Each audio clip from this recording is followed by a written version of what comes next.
We're yet another week closer to NFL kickoff, so let's talk about the wide receiver one, CeeDee Lamb. The debate's really between him and Tyreek, and right now we don't have any confirmation about an extension or if he's going to end his holdout. Jerry Jones is kind of dropping the ball right now, but you have to assume that there's no way the Cowboys let him leave or don't pay him. So we're under the assumption that he will be playing, and simply put, I would just rather have the guy that is the focal point for that Dallas offense, where they're still going to be pretty good. Dak Prescott is still a top 10 quarterback in the NFL. They downgraded their running game, but it's still, not Zeke and Dowdle hopefully should do a job, and the offense should still be pretty solid, but I doubt they'll be as incentivized to run like they were with Pollard last year, especially early on in the year.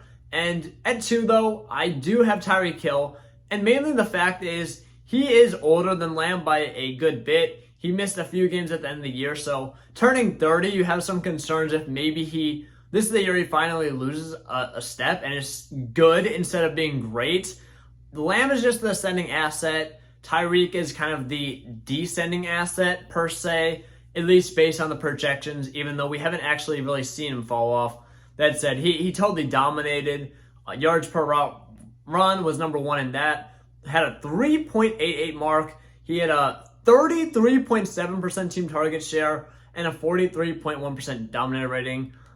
So absolutely amazing stats. At 3, though, we're going to have Ja'Marr Chase, who doesn't have the same floor as his other guys. He can definitely give you some dud weeks, but his boom weeks are absolutely amazing. And in the end, it will all even out. Now, he wasn't great last year because Joe Burrow missed time, T. Higgins missed time. The whole Bengals offense was just not good. Chase was a little banged up as well, but his ceiling is truly the wide receiver 1 in fantasy football. So you have to take a shot here. He had some pretty good stats. Like, let's go back to 2022 when he was playing with Burrow. 27.9% team target share, 13th in the NFL, and had 20.2 point per game season. So we've definitely seen him be productive. We've definitely seen him essentially come close to breaking fantasy football, especially on a week-to-week basis. Now at 4, here's where things are going to change. I do have Amon-Ra St. Brown, and yes, this is after the J.J. McCarthy news. I actually had him ranked above Justin Jefferson even before, just because I'm not a J.J. McCarthy believer. Sam Darnold, I think, definitely could be good. I'm honestly kind of optimistic about him, but at the same time, Jordan Addison, it looked like he was going to be done for the year. He seems fine. Training camp scare avoided, so glad to see him back on the field. And as far as I know, right now, he is pretty healthy. He's not going to miss a ton of time. So that's one thing that is you have to account for with Jefferson that's not really going to give him a bump.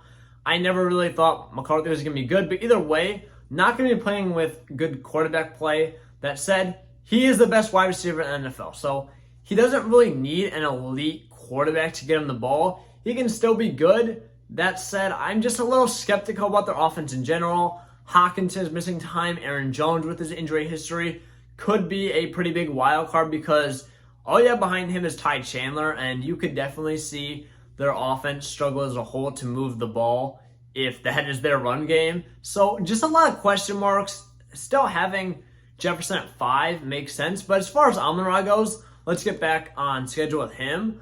Having me at 4 is just something that I feel comfortable with because he has an amazing floor and he just plays in a great offense with the Lions. They're going to be great again. Jared Goff gives him the ball underneath. He's an incredibly safe player based on his average depth of target. Plays very well next to Laporta, so I don't think that you should be concerned about him at all, even stepping into year 2. Last year, he finished 7th in yards per route run, 2.7. 6 in dominator rating, 36%, and 6 in fantasy points per route run, 0.59. So he finishes he's not number 1 in any of these stats, but he's just consistently around the top 5, top 10. He's just a very consistent player, and when you have a guy like that that's going to produce week in and week out, I feel very comfortable putting him at 4. Jefferson, kind of already talked about him when I was comparing him to Amon-Ra. Again, he has the ceiling to be the wide receiver 1. If Sam Darnold somehow broke out and just became amazing, I don't think that's going to be the case, though. At 6, though, I had Puka Nacua, and I know a lot of people are not as high about Puka. But let's remember, this guy was just a wide receiver 4 in fantasy points per game as a rookie. Now, Cooper Kupp was injured. Cooper Kupp was banged up. Cooper Kupp is 31 years old. Cooper Kupp is a good player, but him and Puka played next to each other very well last year. I believe they were both around 14, 15 points per game. And Puka was the wide receiver 1 when they were on the field healthy. And you're saying, oh, well, Kupp has another year to recover. Well, Kupp is also getting another year older in his 30s, which you see once you get in the 30s, it's not like a small little drop off.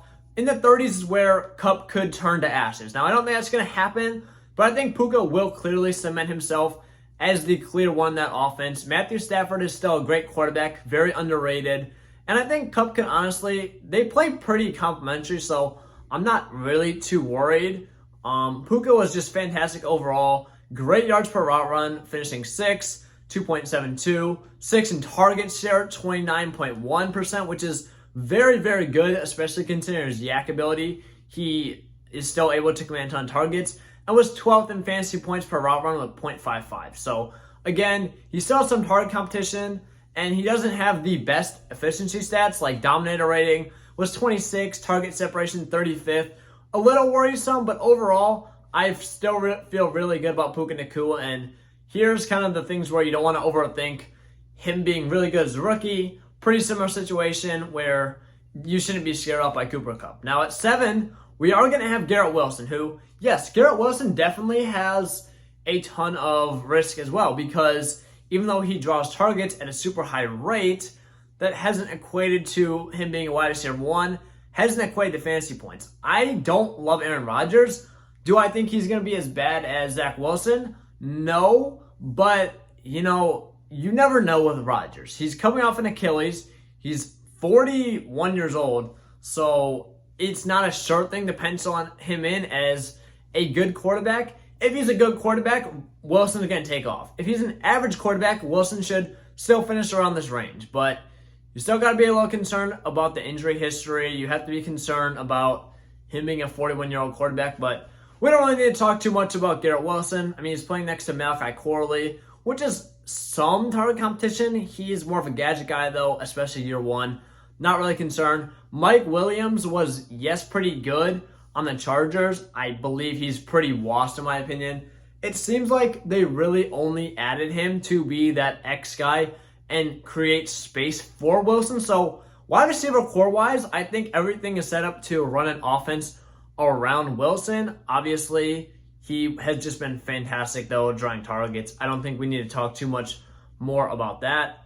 At 8, though, we're going to talk about A.J. Brown, and he doesn't have the highest ceiling in the world because playing with Jalen Hurts, who's a good quarterback, not super high volume, and now he's playing next to Davante Smith, one of the better wide receiver 2s in the league. Dallas Goedert is not very good, but he's an okay target-earning tight end. Now you're bringing Saquon Barkley. There is a lot more targets to go around, so you're a little concerned. Brown is still an alpha, though, and he kind of is a little more boom or bust on a week-to-week basis. We saw him kind of struggle early on in the year and Devonta Smith being fed, but all in all, I mean, he averaged over 17 points per game for the last 3 seasons in a row. So even though I do say he's a little more boom or bust on a week-to-week basis, all in all, he still has a fairly high floor. Last year, though, what was super nice to see is he went from 88 to 106 receptions and went from 146 targets to 158. So I think he's honestly one of the safest and best picks because he still has upside due to his offense, and he still has a high floor just based on what we've seen over the past few years. Last year, he was 9th in yards per route run, 2.59, 15th in dominator rating, pretty solid, 32.5%, and 15 in fantasy points per route run at 0.52. So not as great of numbers as the guys in front of him, primarily just due to the fact that he has more competition and it's not as high of a passing volume offense, but still, very good player, a guy that I definitely feel good taking in my fantasy drafts as a wide receiver 1. Now at 9, we have Marvin Harrison Jr., one of the highest ranked rookies of all time. Definitely the highest ranked rookie that I've ever ranked, but it's for a good reason. Marv is actually a generational prospect. He was dominant at Ohio State. He's stepping into a great situation where playing next to Trey McBride, but McBride and him actually play pretty complementary as well. Marv is going to be the number one target, the clear X, the number one, alpha on day one. You don't have to worry about that. And Kyler Murray's also a very underrated quarterback, and he should get the ball to Harrison at a pretty efficient clip. I mean, I don't really think it's a stretch of how good of a prospect Marv is. 26.7% team target share at OSU, 20% touchdown rate with his frame. So if you turn on the tape, really he does everything at an exceptional rate except his yak ability, which is about average. I think he could definitely clean that up and polish some things in that area in the NFL. But man, he's just so NFL ready. He has upside, so I really can't make an argument for any of these guys I'm going to talk about now to put above him. At 10, we're going to have Drake London, yet another high upside guy. You can kind of see the way that I like to play fantasy football. I'm shooting for first place. I'm not trying to go in, 7th. But with London, there are a ton of valid reasons. People are forgetting how good of a prospect that he was at USC. Now, playing with Desmond Ridder, and I believe it was like Marcus Mariota too, his first few years in the NFL, was drawing targets, had 110, but he only had, less than 11 points per game, 10.5, 10.9, because of how bad the quarterback plays. Now you get Kirk Cousins, who, despite what you think of him from a real-life perspective, has always been great for fantasy, throws the ball at an extremely high clip. You have Arthur Smith gone, so you're bringing Zach Robinson, much more of a pass-heavy offense, much more of a competent coach even. And even if you're concerned about Kirk and his injury, you have Michael Penix, who was 8th overall, who went 8th overall in the NFL draft, and a player that I feel super good about. So some fairly good security over there. London was, he wasn't incredibly efficient just based on, the circumstances, but he had an average cushion that was 4th overall in the NFL at 6.79. So that's kind of just showing me that at times he has been held back by his quarterback play. But even so, there are definitely quite a few stats, or at least this very impressive stats going 4th overall, where he is just generating separation from his guys. Now, at 11, we are going to have Davante Adams. Davante Adams is a guy that is a little polarizing in the fact that he's not super exciting being an older player, but he's still drawing a ton of targets. 31 years old, though, he is going to decline. They brought in Brock Bowers. Typically, I think Bowers will be good, but I think he's definitely going to have a slow start. Adams will still be the one for the whole year as well. But just looking at his efficiency stats, you would kind of think that he had a drop-off last year. No, he finished first in air yards, 44.2%, first in unrealized air yards, which hopefully, even though the quarterback play should be much better, we'll talk about in a minute, will get a little bit better. Second in target share, 31.1%. So it's really just his age. You don't know what's going on with AOC, Gardner Minshew. I'm kind of hoping Minshew wins the job, even though I'm a little scared that AOC will, just because he's younger. So it's really just the quarterback play and the age, but Adams is still a guy that I think has a high enough floor to, just feel good about drafting him as a back end wide receiver 1. Now, wide receiver 12, I really could go a lot of different directions with this, but I am going to go Brandon Aiyuk, who at the time of this recording on the 16th is still a 49er, and it seems more and more likely that he's going to return to the team. But with Aiyuk, I still think he is probably the wide receiver 1 in terms of receiving ability. I think Debo might be a more versatile weapon, but I think Aiyuk is still the guy. He's very efficient, doesn't need a ton of targets to dominate, and I expect the 49ers offense to be great again, and that's a piece that I want. But I could really go Mike Evans there, Waddle, and I could even see a guy like Olave for the upside, or even Debo Samuel. But let me know down below. I feel pretty confident about all these rankings except for Aiyuk. I'm definitely going to go back to the drawing board and kind of determine this before we drop our next rankings update on fftradingroom.com. If you want to check those out, you can get access to all my rankings, top 250, dynasty, redraft, all positions, 1 QB, Superflex, anything you need, as well as a ton of other tools. The link for that will be in the comments and in the description. And yeah, but if you guys enjoyed, be sure to like, comment, subscribe, and I'll see you guys in the next one.